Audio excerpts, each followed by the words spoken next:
Now at 5, the Joplin Chamber of Commerce hosts a tech summit focused on cybersecurity. The president calls on House lawmakers to act. I'm Steve Dorsey at the White House on his efforts to pass two big spending measures. The 4 states' most watched news starts now. 4 state businesses gather to learn the latest about protecting themselves from online threats. This is KOAM News at 5.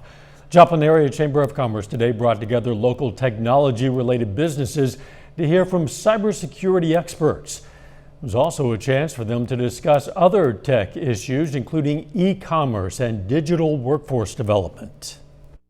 We have a great story to tell here in Southwest Missouri, and we're a technical hub just like anybody else on the coast. And people are learning that, but we want to make sure that we tell that story. Tonight at 6, we're going to meet a local small business owner who came to today's Tech Summit to learn ways to keep customers' data more secure. Brings us to today's KOAM News Now Insta Poll. Today's question, on a scale of 1 to 10, how confident are you that your online information is secure? You can vote at KOAMnewsnow.com/vote or through the KOAM News Now mobile app. Results are updated live, and we're going to be checking in on them later in this newscast. Nick Kelly joins us. Not a bad day out there, Nick. Yeah, a bit of a cold start down, but at least we avoided another freeze this morning. But all this plentiful sunshine easily got us back into the 50s this afternoon. Just to make doubly sure, we were tracking rain to start last weekend out on this very Friday evening, but nothing this go around. Easy to see nothing on the radar, considering we have pretty much mostly clear skies that we've seen for a good portion of the day. Most of us are in the mid, even some upper 50s on the board, so temperatures are not bad to start this Friday evening out. And thanks to a south breeze at about 5 to 10 miles per hour, it's going to stay pretty nice until we get past sunset. That's when temperatures will drop back into the mid 40s by 8 o'clock, 41 by midnight, only upper 30s to near 40 later on tonight. And thankfully, Dow, we are dry and looking good for the weekend. We'll break that down, and our next chance for rain coming up in a bit. Catch you then. Change of plans for House Democrats who now say they'll take up the bipartisan physical infrastructure bill today while postponing a final vote on the president's sweeping social agenda. The decision came after some party moderates demanded analysis from the Congressional Budget Office on the economic impact of the bill first, which likely won't come for weeks. Reporter Steve Dorsey is at the White House, where President Biden had called on the House to approve both bills. Good morning. President Biden issued this plea to the House to pass his social spending package and the roughly $1 trillion bipartisan infrastructure bill. I'm asking every House member of the House of Representatives to vote yes on both these bills right now. But House Democratic leaders now say they plan to take only a procedural vote on the Build Back Better Act before moving forward with the Senate-passed infrastructure bill. We believe it is necessary to pass the BIF. I do believe that there are a large number of members of the Progressive Caucus who will vote for the bill. House Republicans oppose the costly social spending measure, and they've tried to stall the process with procedural votes. Republicans will use every tool in our toolbox to try to save America, to try to stop the reconciliation bill. In addition to using his bully pulpit, President Biden spent part of his day in the Oval Office making phone calls to House lawmakers. There are things in this bill that the American public love and understand and need. The price tag for Mr. Biden's social spending plan is nearly $2 trillion. It funds some of the Democrats' top priorities, including universal pre-K, a child tax credit extension, clean energy, and a plan to lower prescription drug costs. It also includes 4 weeks of paid family and medical leave, a sticking point for key Senate moderate Joe Manchin. The legislation needs support from all Democrats to pass the evenly divided Senate. Steve Dorsey, CBS News, the White House. The White House Deputy Press Secretary today said President Biden will sign the bipartisan infrastructure bill when it reaches his desk. Family, friends, and Washington's power players today said a final goodbye to the late Colin Powell. Powell served our nation for decades as a soldier, diplomat, and advisor. He was the first black man to hold jobs as National Security Advisor, Chairman of the Joint Chiefs of Staff, and Secretary of State. At today's service, another former Secretary of State paid tribute to Powell. Beneath that glossy exterior of warrior statesman was one of the gentlest and most decent people any of us will ever meet. Powell died last month of complications from COVID-19 while also battling Parkinson's and multiple myeloma. He was 84. Secretary of State Antony Blinken today announced new leadership of the agency's task force addressing so-called Havana syndrome cases. The abnormal health incidents first appeared in Cuba in 2016, with several diplomats reporting various symptoms, including sudden vertigo, nausea, headaches, and head pressure. Secretary Blinken announced 2 diplomats, Jonathan Moore and Margaret Ayurahara, will lead the new task force to find answers to that mystery illness. Still ahead, a new report from the Labor Department. The latest jobs report is out. I'm Anthony Purrow with more on the employment picture as companies prepare for the holiday hiring season. And next in Health Watch, British health authorities authorize Merck's antiviral pill designed to treat COVID-19. Topping today's Health Watch, Britain has become the first country in the world to approve an antiviral pill designed to fight COVID-19. Ian Lee reports from London. For Anne-Marie Pagan, this little red pill called molnupiravir is a big deal. The UK mother caught COVID earlier this week, and as a cancer survivor, she's more vulnerable to the virus. It is absolutely a life and death situation. I do have a family that I need to think about, and I need to be here for them. That's why she's taking the world's first antiviral drug approved to treat COVID-19. Merck originally designed the drug to treat the flu, but found it produces errors in COVID-19's genetic code, which stops the virus from replicating. To have a drug like this, to have an antiviral that's potent, that's able to be taken orally, is a very important moment and does mark a milestone. Global trials show molnupiravir cuts the risk of hospitalization or death by half for high-risk patients. Here in the UK, the pill has been approved for people with at least one risk factor for COVID, including being over 60, obese, or having heart disease.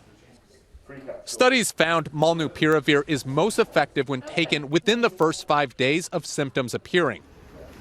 Unlike current COVID therapies like monoclonal antibody treatment, which require a hospital visit, this pill can be taken at home. British doctors expect it to be a game changer in fighting the pandemic. They can be mass-produced and distributed across the world, and that's very important for equitable global access to life-saving treatments. If the FDA gives the green light, molnupiravir could be available in the U.S. as early as next month. Ian Lee, CBS News, London.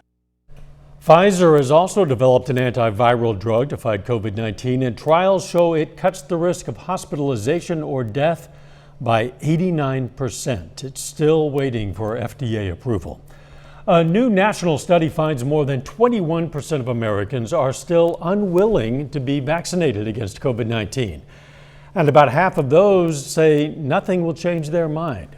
Researchers found vaccine hesitancy was higher among people with conservative political views and with a lower household income. Babies who don't eat eggs by 12 months may be more likely to develop an allergy by the time they're 6. Researchers found evidence that introducing eggs during infancy and following up with consistency and frequent feedings may protect children from developing allergies. Doctors have recommended a similar process for introducing peanuts. COVID-19 has led to a spike in both alcohol and cannabis sales. A study in Canada compared substance use before and after the pandemic. It found since March of last year, monthly alcohol sales increased by an average of more than 5%. Cannabis sales, they jumped by about 25%. And that is a look at today's health news. A little bit later, scientists are concerned about how fast the ice sheet around Greenland is melting. But first, we've got a pretty good weekend lined up. We'll break that down and when we could see our next chance for rain down the road here in a bit.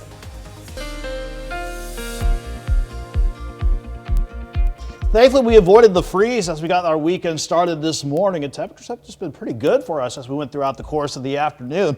Yesterday, it was nice to see highs back in the mid-50s after we dropped below freezing at Joplin Regional yesterday morning. This time around, though, as Doug advertised, mainly upper 30s to near 40 this morning. Before, we bounced back to 57 degrees, a good rebound, thanks to plenty of sunshine that we saw throughout the course of the day. Maybe some high clouds this morning and a little burst of extra cloud cover late this afternoon. But just to make doubly sure, there is nothing underneath any clouds that are still trying to hold on the radar network. This was busy tracking a lot of rain as we got last weekend underway, but this time around, we're dry for the entire weekend. That allows temperatures to stay mild tomorrow all the way through Monday as we go into next week. However, I am watching, sticking with Doug's pattern, our next chances for rain trying to work in for the middle of the week ahead. Then, once we get that out of the picture, we'll turn dry for next weekend, but temperatures will turn chilly once again. In the meantime, though, at 5:15, a little cloud cover. That's about it. We're looking good otherwise from 7th and Range Line. 56 in Joplin with the south wind at 7. Dew point at 38. This is why we warmed up so quickly throughout the course of the day. Plenty of dry air in place, made doubly sure as the humidity sits at 51%. Most of us are in the mid to upper 50s right now, almost mild across the region because of a south wind that we had throughout the day. At 5 to 10, maybe some sustained wind speeds near 15 at times, but as long as this breeze stays light, it will be just enough to keep us above freezing again as we go through the rest of the night. But after sunset, we'll be back in the mid-40s by 8 o'clock, 41 by midnight. I think we'll be back in the upper 30s to near 40 again as we keep quiet throughout the course of the night. Not much happening across the entire four-state region. We have high pressure over Pennsylvania, fueling the southerly wind in place. Our next front, it's not the one that's falling apart to the north of us. It's the cold front out in the northern Rockies and the Pacific Northwest. That will come our way once this upper level low really comes into play.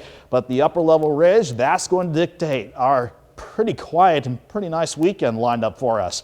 Starting with this evening, it keeps skies mostly clear as we go throughout the night, but keep in mind, it's going to be another kind of cold start as temperatures drop back into the upper 30s. Most of us around 38 degrees with a light south breeze at 5 to 10. Turns more southwesterly throughout the day tomorrow, but it still stays pretty light at 5 to 10 miles per hour. Despite that, it's going to be dry. That means 55 quickly by the noon hour, and afternoon highs pushing near 64 degrees in Joplin. Pretty much across the entire region, lower to middle 60s, so mild and looking good for Saturday. We'll do it again Sunday as our upper level ridge centered over Mexico is beginning to work into the Gulf of Mexico. Still, that keeps us in the upper 60s for Sunday with quiet weather, near 70 on Monday. But then here comes that system out to the north and west. These two upper level lows will push that front our way. Maybe a few showers Tuesday and Wednesday, but late Wednesday into Thursday, I think that so far that's going to be the best time frame for our best shot for rain and storms before we turn chillier by the end of the week. 64 tomorrow, rolling back the clock Sunday, but still able to get highs near 69, 72 on Monday. Then we'll watch for our next chances for rain by the middle of next week now. Beautiful weekend ahead. Absolutely. Thanks, Nick. The ice covering Greenland is melting so fast that scientists are concerned. Greenland has the second biggest ice sheet in the world. It's just behind Antarctica. New research published in the journal Nature Communications says between 2011 and 2020, 3.5 trillion tons of the ice sheet melted. That would be enough to flood all of New York City with over 14,000 feet of water. Scientists say Greenland's ice sheet has melted so much in the past decade, the global sea levels increased 1 centimeter. If this continues, they predict sea levels may rise 9 inches by the end of the century. Coming up, the numbers from the latest jobs report. First, though, we honor a local veteran. Stephen Lowe served in the U.S. Navy from 1968 to 1974. The Girard, Kansas native was stationed on a submarine in the Atlantic. And we salute Fire Controlman Second Class Stephen Lowe, a four-state hero. Topping today's Consumer Watch, a major improvement in the job market. Businesses are adding more workers, including companies involved with the busy holiday shopping season. Anthony Pura reports. Stephen Mykrit recently moved to sunny California from Illinois and just got a job making deliveries for UPS. I get to be outside every day in this beautiful weather, and I am no longer in the office. Mykrit is part of a hiring increase. U.S. employers added 531,000 jobs in October, the most since July. The unemployment rate dropped from 4.8 to 4.6%. I think economists are pleased with this report. It shows a nice bounce back after somewhat weakened reports in the previous 2 months. Good morning. The president welcomed the new numbers. I would humbly suggest this is a significant improvement from when I took office and a sign that we're on the right track. There was hiring across several sections of the economy, including construction and the restaurant industry. Shipping companies also added workers and are looking for more help. UPS is holding job fairs across the country. The company plans to hire more than 100,000 seasonal workers, just one of many businesses ramping up employment ahead of the holidays. Amazon and Walmart both want 150,000 workers. Target is aiming to bring on 100,000, and FedEx needs 90,000 for the busy shopping and shipping season. Micrit's job is only temporary for the holidays. This is your foot in the door. Yes, this is my foot in the door. He's hoping it will lead to a permanent position, and that is possible. UPS says about a third of their seasonal staff are hired for full-time jobs. Anthony Pura, CBS News, Ontario, California. UPS is holding virtual and in-person job fairs across the country today and tomorrow.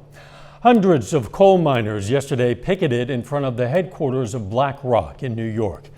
The world's biggest asset manager is also the largest shareholder of their employer, Warriors Met Coal in Alabama. The miners walked off the job 7 months ago, making this one of the nation's longest strikes. The miners gave up millions in concessions 5 years ago to help the company out of bankruptcy. Now that the company is doing well again, the miners expect to get paid more. The State Department is offering a reward of up to $10 million to help ID or locate key players in a Russian cybercrime organization. The FBI says the hackers called the Dark Side pulled off a May hack attack against Colonial Pipeline. The pipeline said it paid the crooks nearly $5 million in Bitcoin to regain control. Is the gym really worth the wait? Well, according to a new OnePoll survey, more than half of Americans skip the gym because they're not fond of the place. So opposed that they'd make sacrifices if it meant a lifelong workout exemption. More than 1 in 4 would rather text an ex, while about 1 in 3 would reconnect with their high school bully or spend a weekend with their in-laws in lieu of breaking a sweat. Final check of the forecast up next.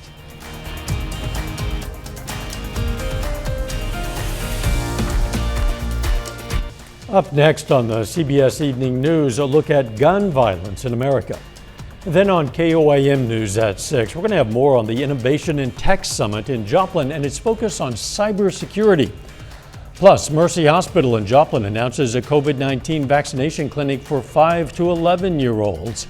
And how a Pittsburgh business is honoring Native American Heritage Month.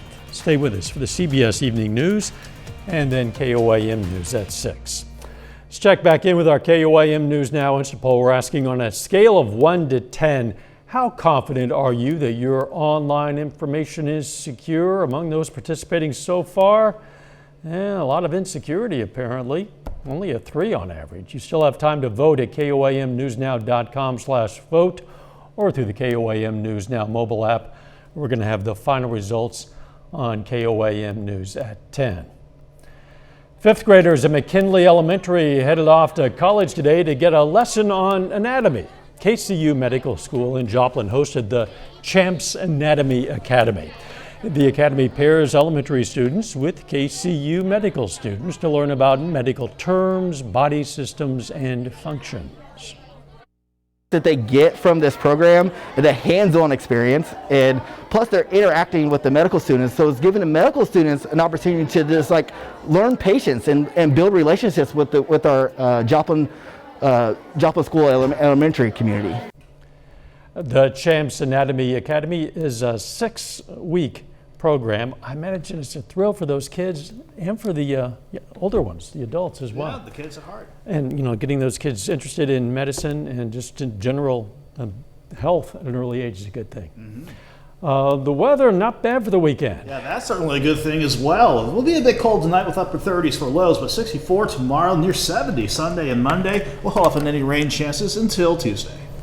Thanks for joining us. We'll see you right back here for KOAM News at 6. Let's make it a great evening.